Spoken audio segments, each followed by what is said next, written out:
Assalamualaikum warahmatullahi wabarakatuh. Perkenalkan, nama saya Patriani Putri Umami dengan NIM 23032090 dari Prodi Biologi NK.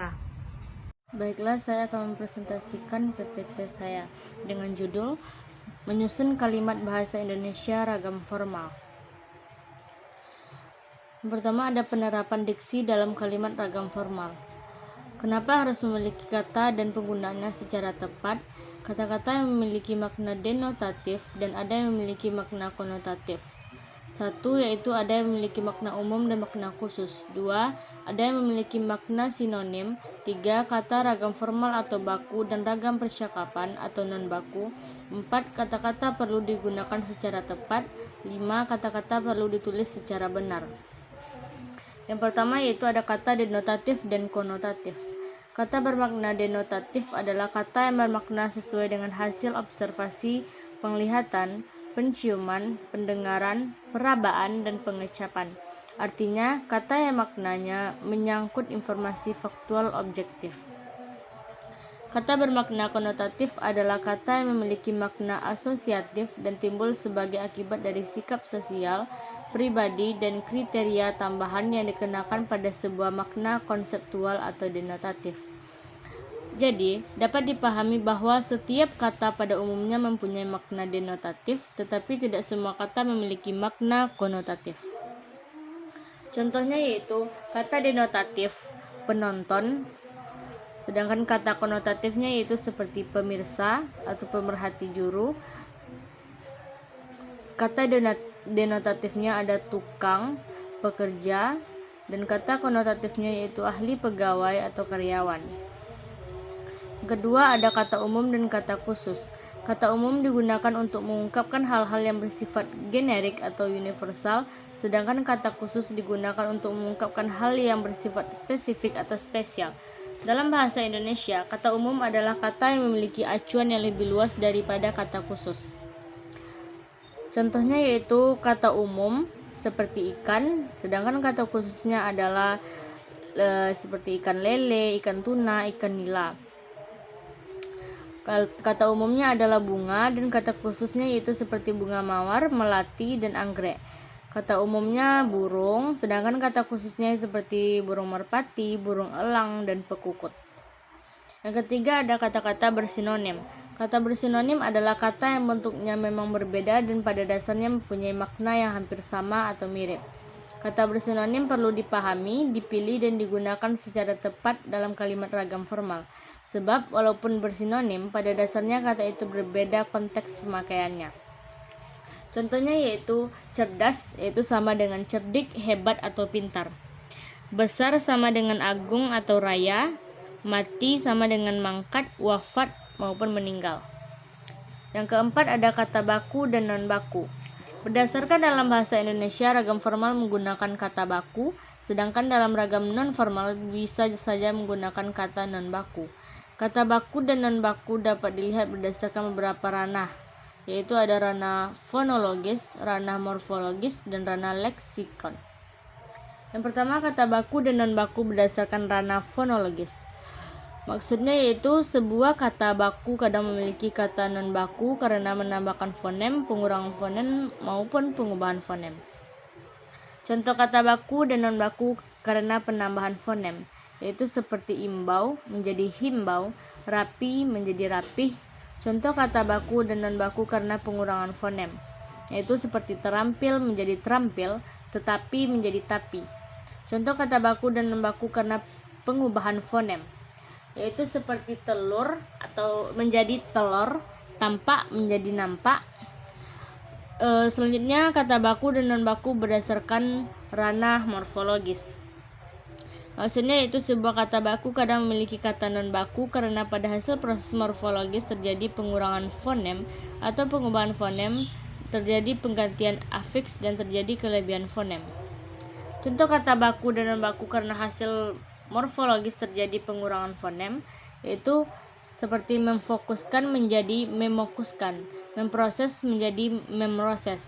Contoh kata baku dan non-baku karena hasil morfologis terjadi pengubahan fonem, yaitu mengubah menjadi merubah, Contoh kata baku dan non baku karena hasil morfologis terjadi pergantian afiks, yaitu menatap menjadi natap, menolak menjadi nolak. Contoh kata baku dan non baku karena hasil morfologis terjadi kelebihan fonem, seperti beracun menjadi berracun, berterbangan menjadi berterbangan. Selanjutnya yaitu ada kata baku dan non baku. Kata frasa baku dan non baku berdasarkan ranah leksikon, yaitu sebuah frasa baku kadang memiliki frasa non baku yang terdapat dalam ragam percakapan. Contoh dalam kalimat ragam formal, jangan menggunakan frasa ragam percakapan, seperti tidak terlalu menjadi tidak begitu, hanya nasi menjadi nasi tok. Contoh frasa ragam percakapan karena salah susunan dalam kalimat ragam formal, yaitu seperti waktu lain menjadi lain waktu, amat besar menjadi besar amat. Contoh frasa percakapan yang maknanya redudan dalam kalimat ragam formal, yaitu sangat pedih menjadi amat sangat pedih amat pedih. Sangat pemalu menjadi sangat pemalu sekali atau pemalu sekali. Contoh kata baku dan non baku karena adanya penyerapan bahasa asing, yaitu apotek menjadi apotik, ekspor menjadi ekspor, konkret menjadi konkret. Yang kelima yaitu penggunaan kata secara tepat. Dalam kalimat ragam formal perlu menggunakan kata-kata secara tepat. Misalnya kekeliruan menggunakan kata yang sering terjadi adalah dalam hal penggunaan kata depan seperti di yang seharusnya digunakan pada atau ke yang seharusnya digunakan kepada. Kekeliruan penggunaan kata depan di yang seharusnya digunakan pada dapat dilihat seperti contoh berikut, yaitu pada saya menjadi di saya, pada kami itu menjadi di kami, pada ayah menjadi di ayah. Yang B yaitu kekeliruan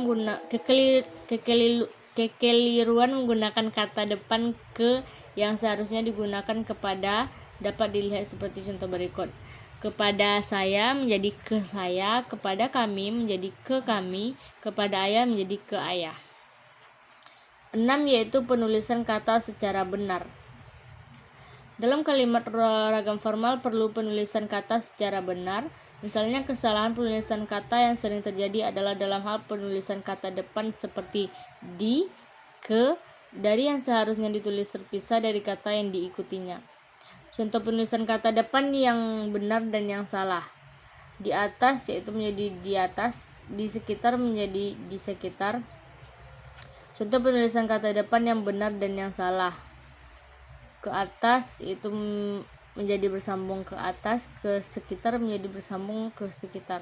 Contoh penulisan kata depan dari yang benar dan yang salah. Dari atas menjadi dari atas yang bersambung, dari jauh jadi dari jauh bersambung. Yang B yaitu penggunaan struktur kalimat bahasa Indonesia.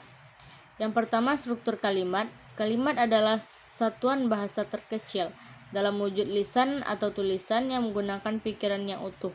Kalimat terdiri dari dua lapisan, yaitu lapisan bentuk dan lapisan makna. Ini dinyatakan sebagai berikut. Dari segi unsurnya, kalimat disebut lengkap jika memiliki unsur yang untuk mengungkapkan pikiran penulis. Berikut adalah unsur dari kalimat itu sendiri. Yang A yaitu subjek, merupakan fungsi sintaksis terpenting dalam sebuah kalimat selain unsur predikat. Yang B, predikat, merupakan unsur pokok yang disertai unsur subjek. C yaitu objek, merupakan unsur kalimat yang kehadirannya dituntut oleh predikat. D yaitu pelengkap, sebagai pelengkap dari tiga unsur utama. Yang E yaitu keterangan, merupakan unsur kalimat yang memberikan informasi lebih lanjut tentang sesuatu yang dinyatakan dalam kalimat. Yang kedua yaitu pola kalimat dasar.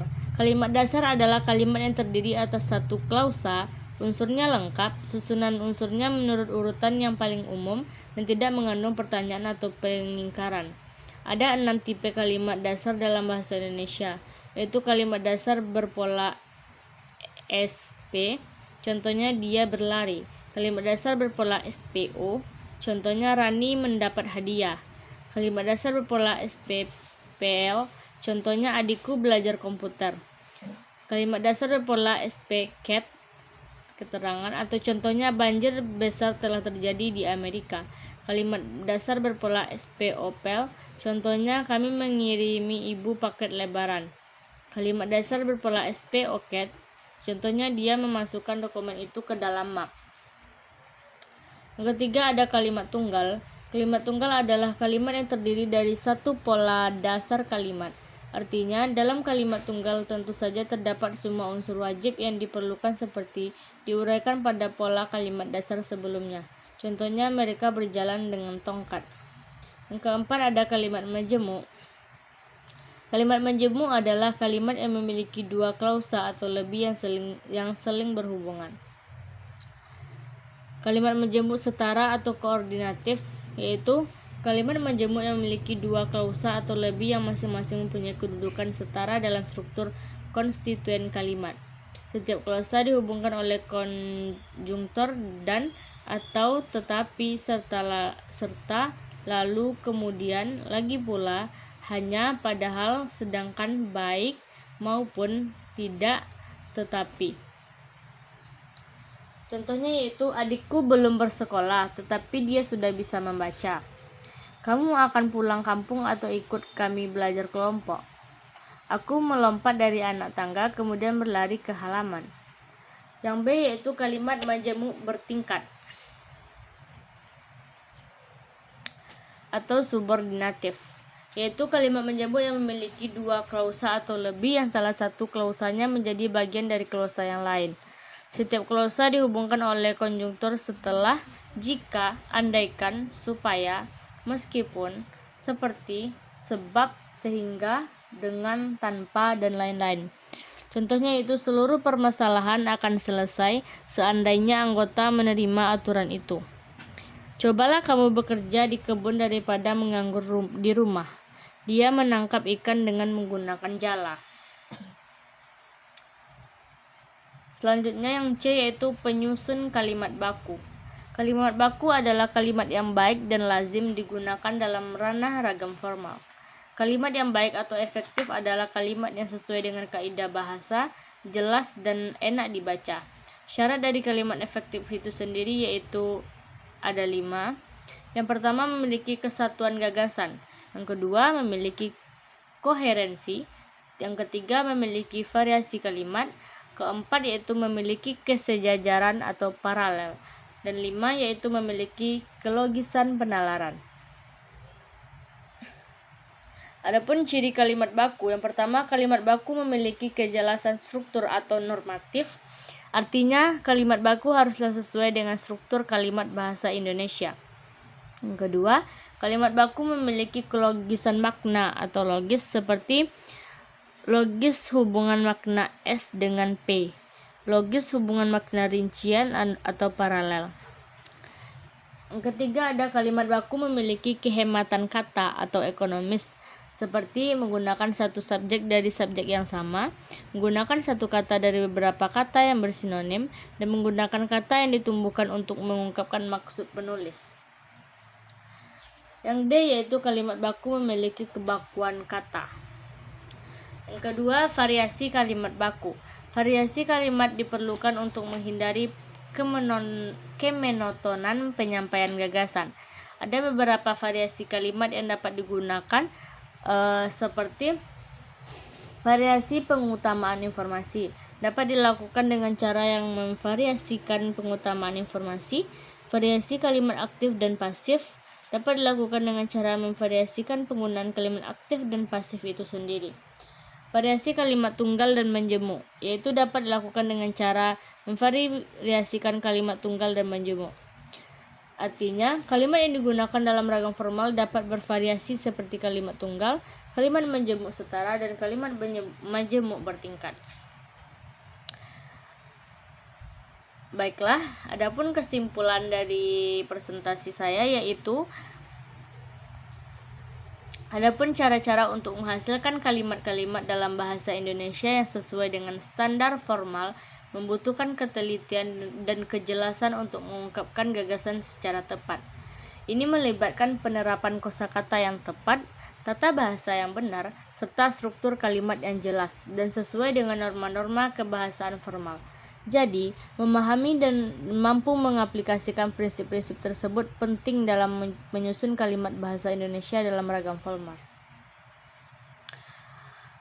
Baiklah, mungkin hanya itu yang dapat saya presentasikan. Kurang dan lebihnya saya mohon maaf. Saya akhiri dengan Assalamualaikum warahmatullahi wabarakatuh.